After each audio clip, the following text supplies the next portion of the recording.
के शर्मा, आपके लिए तो अच्छी बात होगी, खुशी की बात होगी। इंडिया गठबंधन हरियाणा में नहीं बन पा रहा है। आम आदमी पार्टी, समाजवादी पार्टी, सीपीएम, जितनी बातचीत टूटेगी आपके चेहरे पर मुस्कान बड़ी हो जाएगी। नहीं नहीं, ऐसा नहीं है मानिक जी। ये सब मिलके भी लड़े तो भी हमें कोई फर्क नहीं पड़ता है। वहां पर क्या फर्क पड़ना है हरियाणा में? हरियाणा में भारतीय जनता पार्टी तीसरी बार अपनी पूर्ण बहुमत की सरकार बनाने जा रही है, और वहां पर ये मिलके भी लड़ रहे तो वहां समाजवादियों का है क्या? ये मैं थोड़ी ना कह रहा, तो आप ही ने बताया, दीपेंद्र हुड्डा जी कह रहे हैं कि समाजवादियों को क्या है। और मुझे लगता है कि शायद अखिलेश यादव जी ने मध्य प्रदेश से अच्छा सबक सीख लिया है। अब मध्य प्रदेश में जिस तरह से इनको अपमानित किया कांग्रेस ने, कि अखिलेश यादव का ही बयान है कि रात भर बैठाए रखा, सुबह जो है धक्के मार के वो कह दिया बाहर कि भैया कोई सीट वीट नहीं मिलने वाला है, जाओ लड़ लो, जहां करना जो करना है कर लो।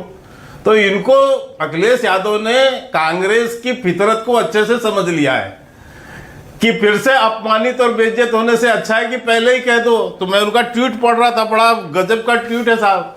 इसमें संदेश लिख रहे हैं वो, हम जानते हैं हमारा इंडिया अलायंस के किसी भी दल के लिए ये समय अपनी राजनीतिक संभावना तलाशने का नहीं बल्कि त्याग और बलिदान का है। तो त्याग और बलिदान का संदेश दे रहे हैं अखिलेश यादव।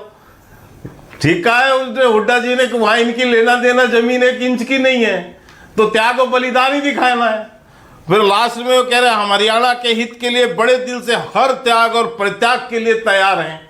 और उधर आप रिपोर्ट बता रहे हैं कि उधर वो टिकट भी मांग रहे हैं। तो पहले ही वो समझ चुके हैं कि मध्य प्रदेश में जिस तरह से कहा गया था ये अखिलेश है कौन, ये कांग्रेस के ही नेताओं के, बड़े नेताओं के बयान है, तो उससे तरह से अपमान से बचना चाहते हैं।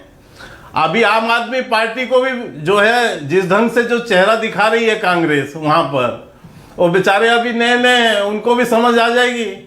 हालांकि उनको समझ पहले भी आ चुका है, तो इसलिए, लेकिन अभी आम आदमी पार्टी को भी वैसे सबक सिखा देंगे कांग्रेस वाले। तो क्योंकि हरियाणा में मानक जी जो अभी यहाँ पर वरिष्ठ पत्रकार भी बैठे हैं, मैं स्वयं इस समय हरियाणा का प्रभारी हूँ मीडिया का, तो मैं अभी प्रवास भी वहाँ किया हूँ, आज दिल्ली हूँ। तो मैंने जो वहाँ स्थिति देखी है, वहाँ कोई कांग्रेस नाम की चीज नहीं है। यदि मैं वरिष्ठ पत्रकार जी मेरी बात से शायद असहमत भी हो सकते हैं, सहमत भी हो सकते हैं, वहां हुड्डा कांग्रेस है, कांग्रेस नहीं है वहां हुड्डा कांग्रेस है। और मैं गलत नहीं तो मुझे कुछ वरिष्ठ पत्रकारों ने ही बताया कि 10 साल पहले यदि यहां कोई ये कह दे कि तू कांग्रेसी है तो उसे लोग गाली समझते थे। तो ये वहां की स्थिति, वहां कांग्रेस नहीं है, वहां जो कुछ है हुड्डा है। और उसके अलावा शैलजा जी की स्थिति क्या है, रणदीप सुरजेवाला की स्थिति क्या है, ये भी पत्रकार महोदय अच्छे से वहां बताएंगे। तो वहां पर जो पूरी पार्टी एक व्यक्ति विशेष की के शर्मा, और इसलिए वहां पर ये गठबंधन का, एक मिनट, राहुल गांधी कुछ भी गाते रहे, वहां गठबंधन यदि करना और तय करना है तो वो हुड्डा जी को ही करना है। अच्छा, ठीक है। और हुड्डा जी यदि आंख दिखा दें तो शैलजा जी, आपने एक बहुत अच्छा बात आपने कहा, तो मैं कह सकता हूं, अभी एक कुछ पत्रकारों ने दिल्ली में हुड्डा जी से पूछा कि शैलजा जी भी सीएम की दौड़ पर हैं तो क्या करेंगे, तो उन्होंने कहा तू भी बन ले सीएम। जब उनसे कहा कि शैलजा भी सीएम बनना चाहते, बोले तू भी बन ले। क्या आपको हक है, सुनिए, देखिए, आपको हक है मजे लेने का, आपको मजे लेने का हक है, और हम भी लेंगे, क्योंकि देखिए जब ऐसी चीजें होती हैं तो सब मजे लेते हैं। लेकिन के शर्मा, ये भी बता दीजिए, पिछली बार लोकसभा में सारी सीटें जीतने के बावजूद आप बहुमत से पीछे रह गए थे। 2019 में 40 सीटें आई थी, जेजेपी का सहारा लेना पड़ा था।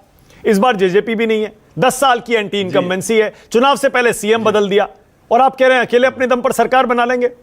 किस आधार पर कह रहे हैं आप ये? मैं आपको मध्य प्रदेश का उदाहरण देता हूं सर। मध्य प्रदेश में हम जो है 4थी बार सरकार बनाने गए थे, हम कुछ सीटों से पीछे हो गए थे, कांग्रेस सरकार में आ गई थी, हम फिर बाद में सरकार में आ गए। और 5वीं बार जब हम अभी चुनाव लड़ने गए तो आप में से सब लोग के सारे कांग्रेस तो ऐसे ही उछल रही थी कि 50 के पार नहीं जाएंगे। भले दिग्विजय सिंह और इन लोगों ने तो ये कितने वरिष्ठ नेता भैरवा जी के जो है मुंह में कालिक पुतवा दिया, उनने बयान दे दिया कि 50 से ऊपर आएगा तो मैं अपने मुंह में कालिक पुत लूंगा, और भैरवा जी को पुतवाया दिग्विजय सिंह ने सरेआम, जो है वहां पर उसमें न्यू मार्केट के सामने। तो ये वहां का उदाहरण है कि हम जब तीसरी बार इतनी अने रिकॉर्ड सीटों से हम मध्य प्रदेश का चुनाव जीते। हम गुजरात में 7वीं बार अच्छा सरकार ठीक है, बना रहे चलिए हैं ठीक सर। है, ओके ठीक है, हम छत्तीसगढ़ मैं आपकी में बात नहीं 3 काटूंगा साल करके फिर के के शर्मा, मैं इस पर आपकी बात तो नहीं मैं काटूंगा, इसलिए आपको बिल्कुल सही कह रहे हैं आप। हमारा ट्रैक रिकॉर्ड बड़ा ओके, अलग है। आप सही कह रहे हैं, मैं आपकी बात नहीं काटूंगा। हालांकि एमपी, गुजरात और हरियाणा की तुलना गलत है, लेकिन मैं फिर भी नहीं काटूंगा क्योंकि कुछ नहीं पता चुनाव में क्या हो जाए। क्यों सर? नहीं क्यों सुनिए ना, सर? नहीं आप सही कह रहे हैं। इसी उत्तर प्रदेश की अरे आप देखो, सही कह इसी रहे हैं, मैं उत्तर आपसे प्रदेश में सहमत कोई हूं, चुनाव सोचता में था कुछ कि भी हो कभी सकता दूसरी है। बार आई नहीं, मैं होगी। आपकी बात देखिए नहीं काट सकता, जनादेश जो ना है कुछ नहीं सर, हमने करके दिखाया। मैं दूसरी बात कह रहा हूं अब आपसे, मैं दूसरा सवाल पूछ रहा हूं। आप ये जो कह रहे हैं ना, आम आदमी पार्टी को कांग्रेस उसकी जगह दिखा रही है, समाजवादी पार्टी का अपमान कर रही है, तो आपके हिसाब से इन छोटी पार्टियों को सीटें देनी चाहिए क्या कांग्रेस को? आम आदमी पार्टी का जनाधार है क्या हरियाणा में? समाजवादी पार्टी का है क्या हरियाणा में? क्या आप अपने एनडीए के सहयोगी दल जो बाकी राज्यों में हैं एक्टिव, वो हरियाणा में सीटें मांग रहे हैं आपसे? आप उनको सीटें दे रहे हैं क्या हरियाणा में? नहीं, मेरी बात सुनिए। देखिए, उनका जनाधार है या नहीं है, समाजवादी पार्टी का है या नहीं, आप आदमी पार्टी का है या नहीं, इसका निर्णय तो कांग्रेस के नेतृत्व को करना है, उनको असेसमेंट करना है। अब आप ही ने अभी हुड्डा जी का स्टेटमेंट बताया कि उन्होंने साफ कह दिया समाजवादियों को पार्टी का यहाँ कोई लेना देना नहीं है, किस बात की टिकट मांग रहे हैं। अरे तो आपको तो कांग्रेस का समर्थन करना चाहिए इस पे। के शर्मा, आपको तो राष्ट्रीय दलों का बीजेपी वर्सेस कांग्रेस की फाइट है, आपको कहना चाहिए कि 2 दलों की फाइट है, छोटे दलों की कोई जगह नहीं है उसमें। मैं क्यों बोलूंगा सर, मैं क्यों बोलूंगा? ये जवाब कांग्रेस देगी, ये मेरा काम थोड़ी ना है। हम अपने गठबंधन दलों की बात सोचेंगे। तो आपके गठबंधन के सहयोगी भी तो सीटें मांग रहे हैं हरियाणा में, एक मिनट, या नहीं मांग रहे हैं? ना सर सुन लो, वो निर्णय वो हम कर रहे हैं निर्णय। अभी हमने इनसे बहुत ज्यादा सीटों की घोषणा भी कर ली है, हाँ। और हम करेंगे भी उसका निर्णय, हमें क्या करना है। लेकिन दूसरी बात, आम आदमी पार्टी ने भी तो पंजाब में इनको रास्ता दिखाया था। हाँ। आम आदमी पार्टी ने कौन सा लोकसभा में इनको मिला लिया पंजाब में? उन्होंने भी कह दिया कि भैया तुम्हारी कुछ नहीं है यहाँ पर। तो मैं ये कह रहा हूं, ये इनकी लड़ाई है, इसमें हमें कुछ नहीं करना है। ठीक है, ओके। इनके आपस में ये लड़े झगड़े, ओके, मतलब इससे ओके, महिमा जी सुन पा रही हैं? देख रहे हैं, लेकिन राजनीतिक रूप से मैं ये कह सकता हूं कि निश्चित तौर से कांग्रेस की ये फितरत रही है, आज की नहीं पुरानी फितरत भी है। जब मुलायम सिंह यादव समर्थन लेके गए थे, तब भी कांग्रेस ने उन्हें बाहर का रास्ता दिखा दिया था 2009 में। ठीक है, ओके, तो मैं समझ गया। की फितरत है कि जब भी वो ताकतवर होती है, वो इन लोगों को रास्ता ही दिखाती है, महिमा जी, अपने गठबंधन को। और वो अब आगे आप समय पर देखते भी चलिए। और एक बात और कह दूं, बात फिर आप डिबेट खोल दीजिएगा कि इनके सहयोगी दलों की भी फितरत गजब की है।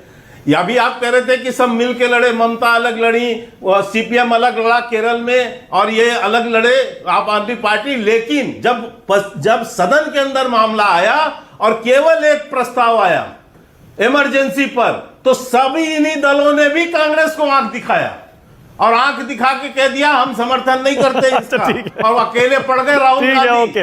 ओके महिमा जी, स्पीकर के चुनाव अब महिमा जी आपकी बारी है, उम्मीद कर रहा हूं महिमा जी आपकी आवाज अब ठीक से आएगी। ठीक है, प्लीज। ओके।